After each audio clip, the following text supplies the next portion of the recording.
Welcome to Pandora's Awareness Podcast, a place where we collect stories and circulate life-changing wisdom. I'm your host, Asher, and our guest today is Darla. And you're here because we get to talk about failure, the Tuesday conversation around failure. So, Darla, if you don't mind telling us where you're hailing from, what you specialize in, how you add invite to the world, and who you've been a hero to. Yeah, hi, my name's Darla Ridilla, and I am in the Verde Valley of Arizona, and I specialize in somatic trauma-informed coaching, and I specifically with narcissistic abuse, and somatics is the body and the sensations we feel when we have an anxious moment or something is troubling us, and that usually connects to a childhood wound, and so I help people to connect those two moments and kind of go back in time and heal those wounds. Mm. And who do you want to be a hero to? Who do I want to be in a year or two? A Oh, hero to, yeah. I tell you, my vision is to be speaking nationally and internationally and be on a TED Talk so I can help more women. Women, That's my focus. I help men too, but women are my focus. of course. Women, of course. We know where that goes from. Okay, perfect. You said something that we're going to start with, if you don't mind. Narcissistic abuse. Mhm. Why that combination? Because I have lived experience in narcissistic abuse. It's that, today what today's topic is failure, and what would Mhm. seem like a failure in a relationship in a failed marriage turned out to be why I am here today. Narcissistic abuse, if for those who aren't familiar with it, it's a very insidious type of abuse, and you don't even realize that it's happening because the bruises are on the inside, not the outside. Mm. And it's basically an erosion of who you are, just one piece at a time. Kind of like the rock and the water drips on it. You don't notice the erosion until 10 years later. There's no rock and you don't know why. It's Mm. kind of that same type of abuse. Mm. So those are words with power. Hmm. Yeah. Power, I think, is in my voice. I will say that I've been kind of resilient and I learned, well, I grew up, let's backtrack. Hmm. I grew up in a very abusive home. And so I learned very early that my mother was not going to stand up for me. And even as a very small child, I learned I had to stand up for myself. So I think when my abusive marriage ended, even though he tried to backtrack and try to trick me into staying, that little girl that had to protect herself rose up. She was still there. She was kind of dormant for a few years, but something in me rose up. And so, yeah, that's kind of my superpower. Um, lost my train of thought, but let me think. Okay. So Yeah, go so ahead. so Ask another question. yeah, yeah, yeah. No, what I'm hearing is I'm trying to understand the narcissistic Sure. abuse because I hear that a lot, and I'm trying to think of how do women like see that person that they felt like abused them narcissistically. Like, why did it feel like abuse or?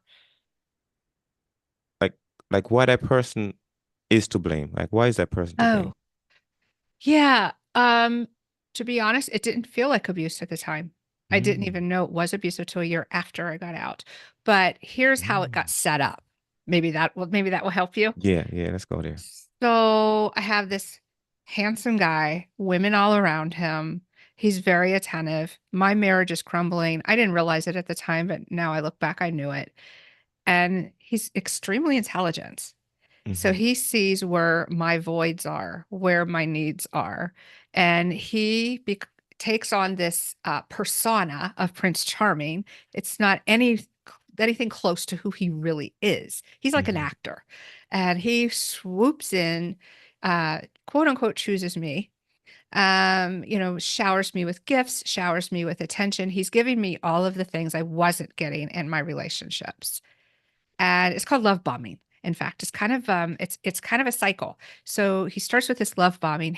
Oh my gosh, this is the man I've been waiting for my whole life. I can't believe this. What Hmm. it does is it gets my guard down and I let him into my heart. Once he's in my heart, he's got a hook in there. And then he's going to start devaluing me. Then that's when he's going to start ignoring me. He's going to start putting me down. then he's going to proceed to the discard. And that doesn't necessarily mean he's going to end the relationship. Most times it's a game and it's a cycle that gets faster and faster and faster until he does end the relationship. And what that does is that causes an effect called trauma bonding. And I've described it before as the child with the lollipop. You give a child a piece of candy and then you snatch it away. And then you give it back and you snatch it away. And it creates this dynamic of they never go back to the original Prince Charming they ever were, but you want that person so badly that now you'll do anything to get it. And you've been convinced it's your fault he's not that way. Mm. Okay, let's Does that let's help? play let's play a game here because it's like feel like there's a casting versus an hiring thing here, Hmm. and maybe there's a scene and you cast the cast. He's part of the cast. You show up Yeah. and he gets to play the role. But Hmm. then okay, all right. So let's go back here now. So how does a man know that they're a narcissist? Like, does a narcissist person know that they're a narcissist? This is a personal opinion of mine. Mm-hmm. I I think that some of them do. But the Mm-hmm. strange thing about it is because their brains actually in the prefrontal cortex did not develop, they had a major childhood wound early in life. And so they did not develop the capability for empathy and to take accountability. I think on one hand they do because they're very manipulative and they're very good at what they do, but on the other hand, they don't see that it's wrong. Mm-hmm. They have no conscience about it. Mm. Okay, so now, so you're a mother, right? Yes. Okay, so if you were raising a boy and you're watching your boy grow, how would you know if he's gonna turn out to be a narcissist? Yeah. There are things that can happen that could create that. If I gave him everything he wanted, there's two types of narcissists. There's the Okay. entitled and then the covert. So the overt is more the entitled part. If I give that child everything he wants, I never make him do chores or he's never disciplined, he can kind of get this chip on his shoulder that the world owes him everything. And Mm-hmm. that's more apparent. But there's other things. Let's say my partner or my husband is very abusive and he doesn't let him speak. He doesn't acknowledge his worth. He has no opinion in the home. That can be more of a subversive type of covert narcissist where Mm-hmm. he's kind of shrinking on the inside and he Mm. doesn't feel he's enough. He hates himself, but you don't see it. You don't see it on the outside. So you have a one narcissist that hate himself and one that love himself too much. Yeah, kind of. I think actually they all hate themselves, but Mm. there some are more flamboyant with their ego, let's say. That mask, that pretend person. Mm-hmm. So if they hate themselves, obviously they're gonna hate other people. Yes. Don't value other people because they don't value themselves. No, that's Hmm. interesting. Because I'm thinking from it as, women they're gonna go out and date. I mean, I got a daughter too, I'm sure. She can run into some of those folks, come across those folks. So how do you educate a young woman on recognizing those kind of personalities, Yeah, those kind of absolutely. actors that are out there playing those roles? How can you educate a young woman like that? So what I've started doing, because I'm actually just starting to date someone new right now. It's very, very new. And some of the things that are running through my mind that I never did before. First and foremost, it's not how much I like the other person, but how do I how not how I feel about the other person, but how do I feel around them? How do they make me feel? Mm. Do I feel validated? Do I feel heard? Do I feel a twinge in my stomach that says, I don't know what that is, but something's wrong? So how do you feel around that person? Hmm. Okay, so now if that person is very charming and all these things, they're gonna make you feel good around that person. So how long do you trust that feeling for? Like how do you know how you know when to trust the feeling when they're playing a role, they're acting initially, you don't know what that person really is, they're playing a role. How do you recognize the feeling that's right, that the feeling is right? That's a really good question. I don't know if there's one pat answer. Mm-hmm. Certainly, if they're trying to fast track that relationship, and they will, they want to move in after 2 weeks or they want to get married after just a few months, I'd put the brakes on that. If they're Mm. talking like serious, like legal commitment, like a marriage, don't do it for at least a year, I would say. See them through all the seasons. Watch what they're doing in different situations. How do they treat, people like that are in wait staff? Um, if they get woken up in the middle of the night and their guard is down, how do they react? How do Mhm. they handle conflict? Do they ignore you and give you the silent treatment? Do they yell at you? Do they shut down communication? Or do they say, I'm really angry. I'm going to take 10 minutes and take a walk, but I come back, we're going to sit down and have a talk. Hmm. Okay, so what do you think about this other scenario? Because I think this probably used to happen like back in the day where you want to date a person, then one of the big filtering criteria is family. You bring them on a family, and family's like, we don't have a great feeling about that guy. Maybe that guy is not right for you, or that girl is not right for you. And family can help you pick up on some of the things that you might not be picking up on. You think that's probably a good way to go back to where you gotta spend some time with them, then hang around with the family, see whether or not the family really finds that the person is actually the person, because they can sense it too, more than one eye. What do you think about that process? Not always. Not I would always. say I have had people after I've ended relationships come and say, I don't like the way that guy treated you. But for the most part, particularly my first husband, or my second husband, but my first narcissistic relationship,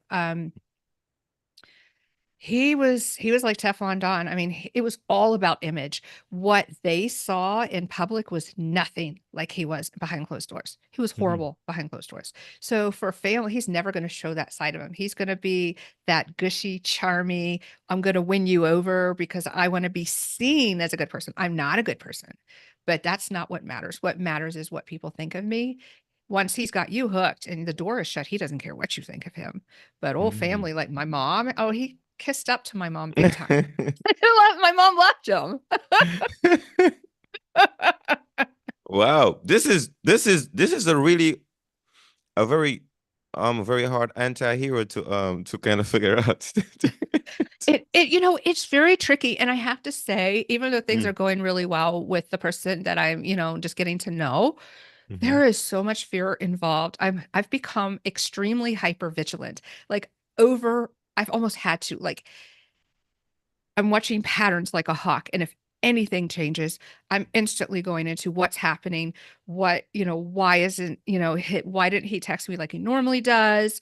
And sometimes it's not even him. It's because I have been so accustomed to mhm, having to keep my guard up.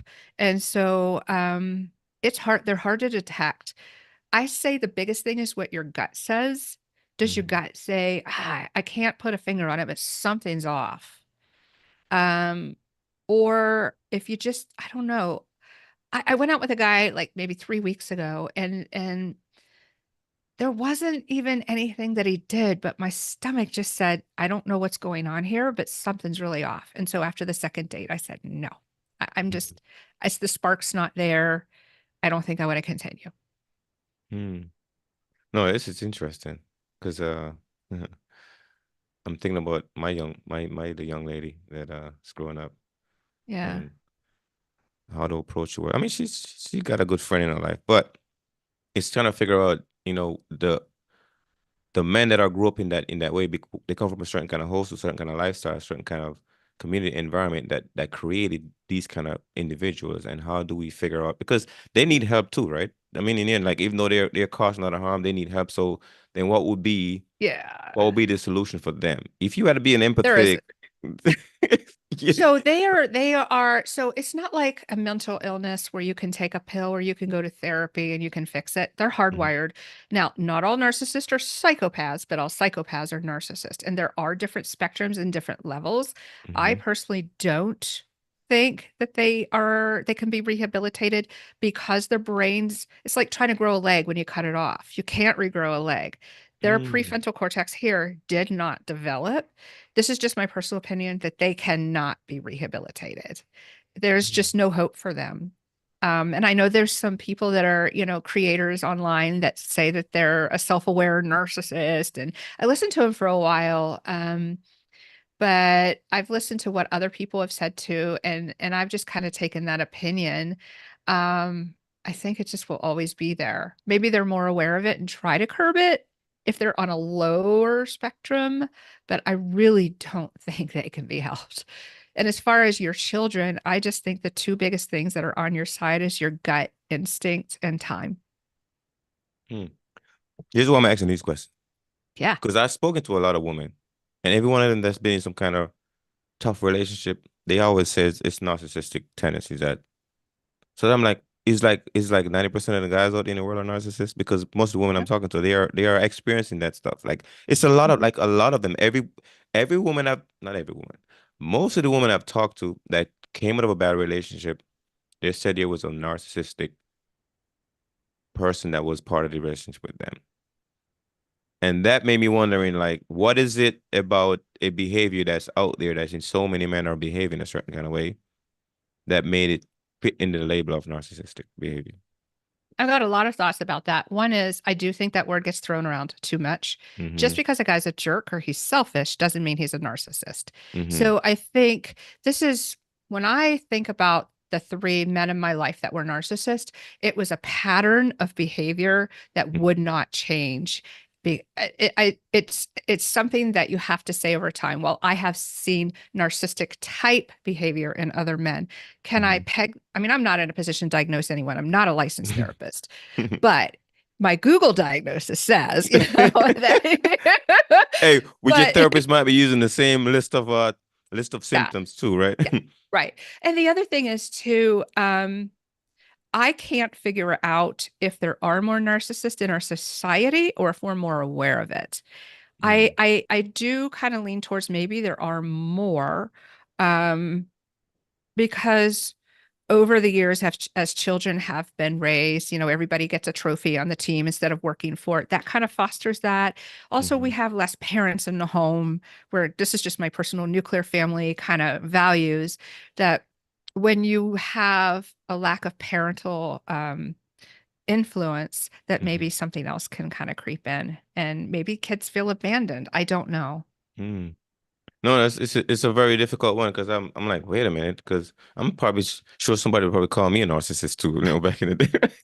Well, we all So, have narcissistic traits as far as selfishness. All of us have hmm a trait. Think about when you're a little kid, it was all me, me, me, me. But then we hmm grow out of that because it's hmm just a phase. Whereas if you're, if let's say, for instance, I was a licensed therapist and I would say, yeah, that person has narcissistic personality disorder. That's not a phase. That is who they are at the core. mm. Wow, this is very difficult. So Mhm. there's gonna Yeah. be there's a lot of pain. There's a lot of people in pain on Yeah. both sides. Because let me ask you this question: and do you think once the relationship is over, do you think that narcissistic person feel any kind of heartbreak too from the process of severing ties from a relationship? What I have heard, this is something it's really difficult to deal with because you never get closure on our side. But what I Hmm have heard is they don't miss you necessarily. They missed what you gave to them, what you provided. And so this gets into another thing called supply. hmm And I'm actually having an issue with this right now with an ex where they won't leave you alone. They keep circling back. They always have a harem of women or men, depending on if, because there are women narcissists too.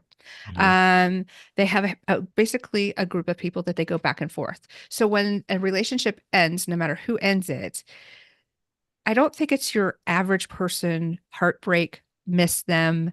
It's more they miss what they could get from you. hmm It's a selfish kind of, if my bank account closed, I can't get money from them anymore. Kind of, it's very like that. It's not like they're not capable of love, in my opinion. So I don't think that they can have a broken heart. hmm hmm Wow. Okay.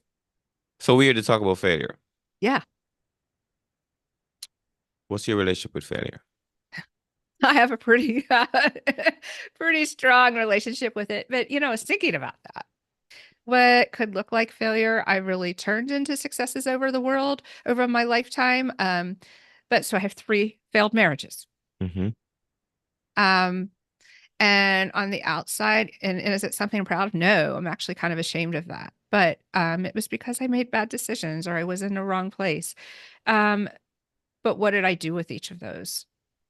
What did hmm I do with uh I don't know. There's lots of things. I mean, if you look at my life, any person could say, "Wow, she's such a failure." Her resume is a train wreck, which is why I no longer work for other people. Well, that's part of it, but um, or she had a bankruptcy in 2015. Like, there's Hmm. so many things that are considered failures for sure, but I kind of look at them as a stepping stone into the next phase of my life, and it's an opportunity for change. Hmm. Well, let me ask you this scenario then. So if you meet somebody and they attempt to do something, they attempt at a relationship, right? They discover they tried it 20 times, and 19 of those times they figure out exactly how it don't work. Hmm. But then one time they got to figure out exactly how it works. They have a person that tried it 3 times. They figure out two ways it don't work, and the third way is they got it right. And if you had to get advice from somebody that on how the process don't work, would you go to the person that got it right 3 times, the person that got, I mean, person that discovered 19 ways it don't work, or the person that discovered 2 ways it don't work? Which one you go to? I'm probably more than 19. That's Okay, probably me. so yeah, okay, so when it comes back to when I'm thinking about the process of like discovering how things don't work, that's a lot of value because you have 19 ways this thing don't work. So if you gotta give a lesson on exactly how this thing don't work, you have more insight than the person that only have two. Hmm. So I always see value in the person that attempts something so many times, have an experience of how it don't work, and then I could tell you exactly 19 different ways this thing don't work. I can give you 19 different directions not to go. Right. So there is value in the thing that we have done so many times that we don't get it right the first time. Because in Hmm. the end, like who wouldn't want to know this thing? How many ways this thing don't work? Oh, I can give you 19 different ways it don't work. Hmm. That's called a teacher. Yeah, So looking at your journey, you have 3 ways that we figure out relationship don't work with a narcissist. That is teachable. it is. So I see value in that. So if I gotta go to someone for a relationship issue about marriage, I would come to you versus someone that only got married one time. They've been in marriage one time. They have no idea how marriage don't work.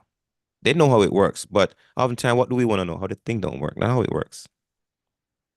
So I would come to you for relationship advice. You would come to That's me. just me personally. Thank you. Well, I have learned a lot. I mean, I have learned a lot, and I've certainly shifted, particularly this year. I've completely shifted my approach, and I feel Hmm. like it's working because in the past, I would actually, to an outsider, it might seem like I'm out of control because in the beginning, I had like really, really long relationships where over Hmm. the past 2 years, it's been, sometimes one date. And I haven't had a relationship more than a year. And it's Hmm. because I'm getting more discerning based on my past experiences. Hmm.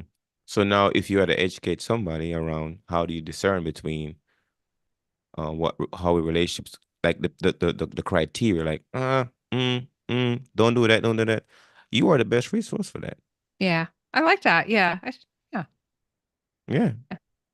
You are because you have insight into how it doesn't work. You have multiple experience of how it doesn't work. So now counseling becomes a profession about how to recognize the signs and the symptoms of somebody that's not going to lead you in the right direction hmm because you've been there 19 times. I'm not saying that's your number, but I'm saying 19 times just for right. It was an example.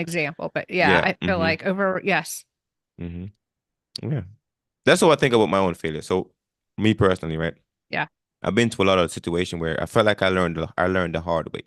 It took me so long to learn certain things. But then because it took me so long to learn something, a lot of people learn stuff very fast. Like they get it right the first time. hmm But then what happened is when they do get it wrong later on, they lose their mind. They get a lot of anxiety because they never processed that energy before. They never process how that feels to go to that experience. So then they get to a point and like, wait a minute, I'm losing my mind. Or I'm stressed out because I never handled this before. I've hmm had plenty of opportunity to process that kind of energy of failure or not getting it right. So I've been doing it. When it comes time to teach it, I can teach it because I remember what it feels like to go through it and never getting it right. So I yeah, start valuing my experiences of attempting certain things, don't get it. It take me a long time to do it. But then once I get it, I have so much other insight into how it don't work. right. I can take things apart now very easy because I understand hmm how it don't work. hmm So anyway, that's my thoughts on your journey for looking at certain experiences. Yeah. Yeah. Yeah. Absolutely. Mm. So so what's your program like? Like what are you providing to other people? Are you adding value to the world? What's that process like? Yeah. So, what I do is I meet with people one-on-one through Zoom, Mm-hmm. and we usually will have a topic. We'll start with a grounding exercise, Mm-hmm. and then I'll just say, okay, what is it that you want to get out of this today? How do you want to feel when you leave? Mm. And, how does that add value or not to your life? Just kind of get a feel for what they're looking for. How do you want to walk away in an hour? And so then we'll talk about whatever it is that's bothering them. And then I'll say, great, what kind of body sensations do you have? Some people are not even aware that they have a body sensation, and it is there. Um, if they're aware of it, great. Oh gosh, I feel like tightness in my chest or my throat feels tight. And I'll be like, okay, when did you feel like that before? Mm. And that's kind of where the work goes. We'll kind of go back, and it almost always goes back to, oh, well, like an example that happened to me, because I'm starting to do it on myself. It was about 3 months ago. I had some car trouble, and I was camping up in the mountains in Tucson and had no cell service. It ended up my transmission went out. Yeah. And the whole process was taking a really long time. And as a single woman, I kind of went there. I went into victim mode of why is it taking so long? Why don't they know what's wrong with the car? This might not even be covered by the warranty. This is $6,000. I went through this whole kind of victim mentality, and my heart was racing. I couldn't sleep one night, and I tried like writing some notes down that later on in the day that I would call the manager because I kept trying to reason with myself. It's the middle of the night. Mm. No one's at the dealership. There's absolutely nothing you can do about this. Just telling your brain to just shut up. So even after I wrote the notes and made the decision how I was going to proceed in the morning, I still having these strong emotions. And Mm. then I realized, whoa, wait a minute. Yeah, I'm upset about the car, but is that really what this is about? And I started to get in touch with that body sensation. And I kind of flashed back to when I was 4 years old. And my dad had a horrible, horrible temper and could be violent. And my mom and I Mm. came home from shopping, and he had been looking for a piece of paper. It looked like someone broke in. He tore the entire house apart, upended tables, crap on the floor. He's yelling. I'm 4 years old and he's 5'10". He looks like a giant to me, and he's scary. And Mm. my mom forced me to hug him, even though I just did not want anything to do with him. And it was that moment of, there it is. I don't feel heard by the dealership. I don't feel heard by mom. And so it gave me a moment. And this is what I do with my clients to say to my 4-year-old self, that was a really bad thing for mom to do. She didn't validate your feelings. She didn't keep you safe. Um, but I'm, as grown up Darla, telling you that you're going to grow up to be safe. You're going to have some unsafe experiences, but you are loved, you are important, and your words do matter. And there's kind of this healing that happens when we go back and reparent ourselves virtually through time. Mm. That is powerful. Time, there's something about when you go back in history and recognize the things that motivate you or scare you. Mhm. It is. I tell you, I'm gonna tie it to your story now because today, actually, I discovered something. I had a breakthrough. Talk to my therapist about like I used to have this issue with snakes. Like every time in my dream, snakes used to like scare me. Every time I'd scare me. I didn't understand it. Like one of my friends was like, Asher, I think your snake is a god, but I didn't get it. I didn't get it Right. until we was having a conversation today back and forth. And she was like, what was your relationship like with snake when you was young? I'm like, well, in Jamaica, I grew up, we didn't have any snakes. So that wasn't, but I always be fascinated by snakes. So I was like, just to watch them, just to see how they move. There's just something about the snake. But then we was talking again today, and she just asked me a question. And then it hits me. Every time in my dream, when I'm in a place, because I used to have this what I call astral travel and the outer body experiences. But every time I used to have difficulty coming back. But every time I was worried about coming back, they always come a snake and it frightens me and I wake up. So it felt like the snake was my guide to bring me back.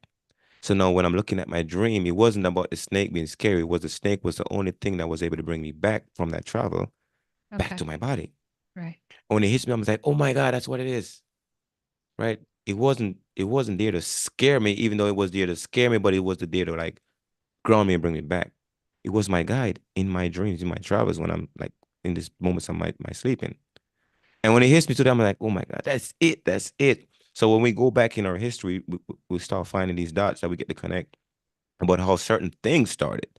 And even though they might scare us, and we don't understand what they mean, what they are, what purpose they serve, until you start thinking about it, having a conversation like, oh, that's what it is. Hmm. It wasn't there to scare me. It was there to actually guide me. But I Hmm. didn't see it that way Right. because I'm afraid of snake in real life. So in my dreams, it's the only thing that really dared to like ground me and bring me back. It Right. was just, yeah. So when you were talking about yourself, that what pops up for me just now. What are your Yeah. thoughts? Yeah, absolutely. There's a lot of things that can happen. I know that I'm in the process of getting a second certification, and one of the stories they used about that was there was a guy who had a horrible fear of dogs, and he did Mm-hmm. not understand why. And through therapy and kind of going backtracking his childhood, they came to find out he was bit by a dog as a child and didn't remember it. So there are those things in our past that are on a subconscious level, whether they are an actual thing or they stand for something. I do think that there's some kind of connection that causes us to react a certain way. Mm-hmm. So if I'd ask you, so your relationship with your dad, because you say dad was a narcissist, He wasn't, no. He no, he was just wasn't very dysfunctional, probably bipolar, I would guess. bipolar. Hmm. Okay, so do you think any one of those there was any kind of programming that happened when he was younger that are still running on the background that are maybe triggering you when you're in a relationship with certain kind of individual? What program for me or program for him? Program for you, like Oh, like so, yeah, some kind of childhood program that are still running on yeah. the automatic mind, so to speak, subconscious automatic mind that are running still and that are creating triggers for you when you're in certain relationships. Yeah, definitely, because I didn't get along with him. In fact, I hated him. When he died, I was like, "Whew, ooh, that's good." I mean, people look at me and think, wow, what a cold person. But no, the program that was really running in my head, I think anytime. So I think as adults, we either marry our mother or our father, depending on what gender we are. And if Mm-hmm. we haven't gotten right with that relationship or is dysfunctional, we're just going to repeat that same kind of dynamic. And I Mm-hmm. think because my father didn't love me in a healthy way, and I had never been loved in a healthy way, I actually subconsciously sought out partners right up until last year that were Mm-hmm. emotionally unavailable or abusive because, first of all, I thought I deserved it. I didn't love myself. I didn't like myself. So I deserve whatever treatment they give me. But I also think, in some subconscious way, because I haven't resolved, and I'm still working on it, I haven't resolved that trauma from my father. I'm replaying it out. I'm trying to resolve it with other people, but I'm picking the wrong ones. And I'm also not, I wasn't in the past working on myself to resolve it within me. I was looking for them to fix it. Mm-hmm. Well, that's interesting. And I think now that you're on this journey where you start looking at what are some of the things that you didn't get to learn at a certain age that maybe the program is still there and now you got like how do you find out those things? Like this is the other part. Like how do you discover those old programming? Like what are the shortcuts to find out what those old programming so you can remove them and rewrite them into the new program? Like what are you discovering so far? What are some of the shortcuts you've discovered? For me, journaling, sitting in meditation, I do have a lot of suppressed memories from my second marriage that I still have not resurfaced. There's some severe abuse that happened in my childhood that's shadowy. So I think, first of all, working on healing myself, because I think our mind really does protect ourselves. Mm-hmm. I Yeah. started having repressed memories. Ooh, they come and they go, but they really started coming on strong in like 2016. Mm-hmm. 2016. Um, there were some really bad repressed memories that are still very fuzzy, but it started to show up. So I think as I am working on myself and healing myself, first of all, my mind is allowing me to remember more. But Mm-hmm. even outside of that, going to a counselor, getting in a support group, journaling, doing some inner child work. I have a workbook. I haven't worked on it in a while, but it also just on an individual level. And then this year, as I've been learning about the somatic nervous system, part of that, it's been exponential for me, is being aware of the body sensation. I feel like I did a ton of talk therapy when I was younger and throughout my lifetime. And I felt like it re-traumatized me because every Mhm. time you go to a new therapist, they want you to rehash everything that ever happened to you. And a lot of them they don't have lived experience in trauma or narcissistic abuse. And narcissistic abuse in particular is a form of brainwashing. And so then if a therapist doesn't get you like from a personal level because of her experience, um, they tend to misdirect you or blame victim blame. So what I found is through my somatics that it's a kinder, softer way of just looking at a pinpoint in time, Mhm. not talking about every traumatic experience because we'll be here for years, you know. Mhm. um, Looking at that one moment, a little bite off the elephant per se, and being in touch with my emotions. And actually, it's kind of strange, but sitting like I did with the car situation, just sitting in it for 10 minutes and it's intense. It almost feels like your heart's going to leap out of your chest, like you're going to die. But if you sit there and you get comfortable with the uncomfortable for a few, that feeling kind of rises to the surface and out. And then it starts to dissipate. It doesn't, the memory doesn't go away. The trigger might still be there, but maybe it's a little less. Mhm. If you've ever heard of like EMDR, where they do the eye movements with the sound or the I've done that. And it's very, very good treatment. Where my therapist described it as we have a file of trauma and it's been misfiled and it's in the wrong place. And that's why the trigger is so strong. So when we use our brain and the way it's wired and we refile it where it's supposed to be, that it's a memory to teach us something, but not a memory to traumatize us, then the trigger starts to take the sting out. Mm. No, I love what you're saying just now, and it brought me back to something I'm working on right now. So what I started doing now. So you mentioned journaling, which is I think that's one of very powerful one right away. Journaling, and not just journaling, but something that I'm doing right now with a lot of I have some immigrants folks like myself, right? We're writing together. So it's like a 10,000 word challenge. And the 10,000 word challenge where they put together their story. So they go back, like your life is like a museum. And you go back and you take a tour of your museum. You go to places that you look at the artifacts, the artworks, the things that in your history that you want to take a look at. A second look, you want to give people a tour of. And you go through, you start writing it because once you start writing it and you start processing, there's so much that shows up. But then you're gonna need other people around you when those emotions come back because they're gonna come back in such a force that you're gonna need community. It's like you're gonna need a nurturing piece of it. You're gonna need people around you to help you like, process that. But I realized how powerful because when I did it for myself, I'm like, man, like talking about increasing the value of your past. Like when you go back there, visit it, look at it, and because what happened is oftentimes when it was saved, when it was stored, it's stored based on your language ability at the time, like your way of processing reality at the time. And Yeah. your way of processing reality at the time might be not so mature, but now you're a mature person. If you gotta look at that same situation, you can process it differently. So now if you go back and you gotta rewrite that narrative, look at that situation, it would not be as heavy. It wouldn't be that boulder like it was then. It would be a little pebble now. But Yes. because we never revisit it and like, wait a minute, like this thing is not as heavy as I thought it was. It was heavy for a 10-year-old, Yeah. but not for 30 or 40-year-old. This feels like a pebble. But we don't go back there. But going back there is scary because like that place was very scary when you went there when you first had it. So now I'm doing the journal, I'm writing process now and see the power when people go through it, like so much weight lifted off of them because now they go back and see the story and like, wait a minute, I looked at the story wrong initially. So how do I look at the story right now? And Totally. that journey has been very powerful. So I commend you on that journaling process because I see the power in it when people do it. But oftentimes people are afraid to do it because they don't want to visit the history. They want to visit the museum by themselves. Something else that was suggested to me that I'll be honest, I haven't tried yet, but I've heard a lot of good things about it is opposite handwriting, where you write down a question to yourself with your dominant hand, and then Mhm. you write the answer in your non-dominant hand. Mhm. Supposedly, the way the brain is wired is actually the true what's going under the surface will come out. Honestly, Mhm. haven't tried it, but therapists swear by it.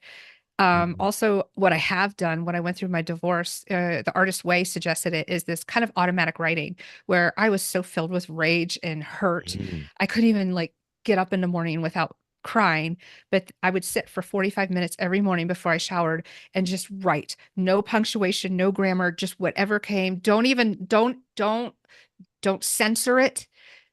And what happened is that peels the onion, because then when you clean off the dirt on the top, that's Mm-hmm. when the stuff comes up. Mm. You know, sometimes we don't value anger, but I Yeah, think anger is a very beautiful energy. it is. It is a very beautiful energy because it's one energy that people can control you when you're in it. Yeah. They can't control you, and that's why people like don't get angry because they know when you get angry they can't control you, right? And oftentimes anger is the what I think one of the biggest energy that really destroy victimhood. Yeah. Because if you occupy anger, you won't feel like a victim. You'll take action. You would take action. You would do Uh-huh. something. Yeah. You will defend yourself. Yeah. So I do when I see people, I'm like you got it. Like you're not angry enough.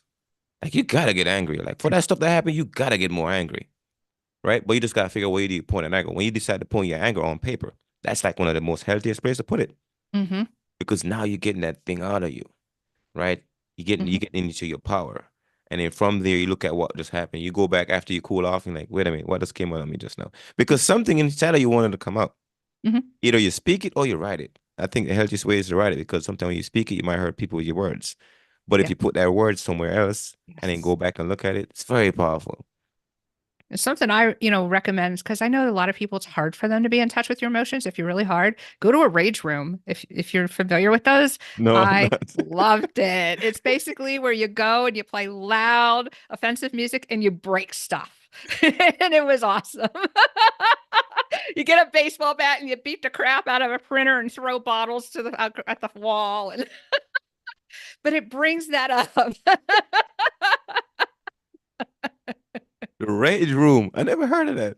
Yeah, so they're kind of taking off in California, and in Arizona they've been starting here too. So I went to one last year, and they give you protective clothing. You bring your own song list, and they give you a whole like stuff of like plates and glasses and computer equipment. You can bring stuff of your own, and they give you a crowbar and baseball bat and let you go crazy for like 20 minutes. And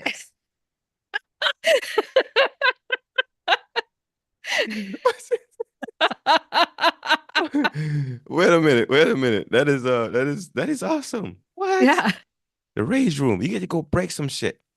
it really gets out that anger, that Mm, rage, that mm-hmm, total rage. It just felt it was a safe environment to do it. I wasn't hurting a person. I wasn't destroying property. I was mm-hmm. in a controlled environment, you But know? you wanted to hurt somebody, you wanted to destroy some property. But here we go. Right. No, that is awesome. Oh my God. No, this is cool. I never heard of that. That is very interesting. Hmm. Mm. Could be part of a program. Yeah. Anger Yeah. management. Anger management. Listen, we got a place where anger gets to live. Like, yeah. No, Yeah. that's cool. Wow. Darla, you've been interesting. Now, thank you for sharing and being vulnerable and open about your story. Like, I think that's one of the Sure. I most appreciate it. yeah, one of the most powerful things is when you start like taking stuff that was in your vault that you locked away behind insecurities and higher securities, protect your insecurities, and then you don't realize that those things that you locked away so much are the actual treasure you get to share with other people. Because we don't recognize how valuable those things are, the experience we've had, whether how painful they are. Once they come out of us, how beautiful we become. Because Yeah. now we get to look at him like, I remember when I was like that, but now I'm this way. When the gratitude start really setting in, you're like, wait a minute. Oh yeah, I'm really grateful now because I have both sides. Like the pain versus the pleasure. When you get to sit on pleasure side and look at pain, it's a big different feeling. But if Yeah. all you experience is pleasure, you don't know what pleasure really is. Like fish in the water, Right. you know? Yeah. So yeah, story is beautiful. I like it. Thank you. Thank you. If somebody hear you right now, I'm like, Darla, you're my hero. I love the way you share your stuff. I want to have the confidence and courage to share my stuff the same way. How can I reach you? Yeah, absolutely. Everything's on my website. So that's highvaluewoman.info. And I have a podcast that I release weekly. Mhm. Anytime I do a thing like this where I do a guest podcast, that's also going to be there. I have a blog that releases most Fridays. I have a free support group for women, by the way, on Meetup. All these links are on my website. And if you want a one-on-one appointment, that's for men and women, by the way. You can Mhm. go ahead and on my website and book that too. Mhm. Perfect. Awesome. If you had to sum up this conversation, like what would be your biggest takeaway or giveaway from this conversation? From this takeaway from this conversation. I love what you said about the 3 and the 19, about the person that's quote unquote failed more actually has more knowledge. I love that because sometimes when we fail a lot, we beat ourselves up and think we are a failure versus we are actually learning. And so that would be my takeaway, that it's not the number of times that you fail, it's the number of times you get back up and try again. Mm. Thank you so much. I'm glad that was a yeah. I thought about that a couple of days ago actually. I was having a conversation with another friend and she's like having a difficult time writing, like getting a life together. And I was thinking that, oftentimes we think that we gotta get to the mountaintop to actually talk about the journey. Like, people want to learn about how you get halfway. Because maybe somebody's goal is halfway, Hmm. right? So Yeah. sometimes we got, but it's like, you try something and you don't get it right. You gotta try again. You're trying to do something different, but still, you're still making memories, making experience, making history. And sometimes those things that you fail at, somebody would like to know what that's like. Yeah. Well, you're Yeah. never going to know. I mean, I'm going to take an art class here at the local college just for fun. I'm terrible at art, but it's a pencil class. And I thought, "Ah, it's, $150 in 6 weeks of my life. I'm just going to do it and see what happens. If I don't like it, I don't have to do it again. But what if I ended up really liking it? And I never knew I would. Mhm. And that experience might trigger something else that you get to heal. Never know Right. about. Right. Yeah. Yeah. So I take my gut hint, like go do this. Why I need to do that? Just go do it. I'm gonna show you something there because maybe in that experience is the key you get to pick up for this door you're trying to open, but you don't know where the keys at. And the Hmm. keys in art. That Yeah. experience of doing some Right. horrible art. Like, wait a minute. This is the worst art ever. But guess what? I just discovered something. Yeah. Cool. Okay, last question for you. What is that one thing or two thing when people do it drive you crazy? Hmm. I will say I'm super organized. So when people are inefficient or not organized, I was an executive assistant for many years and ran a Mhm. tight ship. And I do have to say, I have very little patience for disorganization. So that will drive me crazy. Mm, Also, maybe even more so because it's more important, is in relationships when people don't keep their word, when they mm, make a promise or they say they're going to do something and they don't do it. mm. Wow, very organized. Keep your word. Remember those. Very Mhm. important. If you don't want to drive her crazy, don't do those. That's right. Thank you, Darla. Thank you. Appreciate you being here. Folks, you're tuning to Pandora's Awareness Podcast, a place where we collect stories and circulate life-changing wisdom. And today we went into the theme around failure, and we get to experience our daughter's view on failure, her experience over her lifetime, and some of the things that she have done.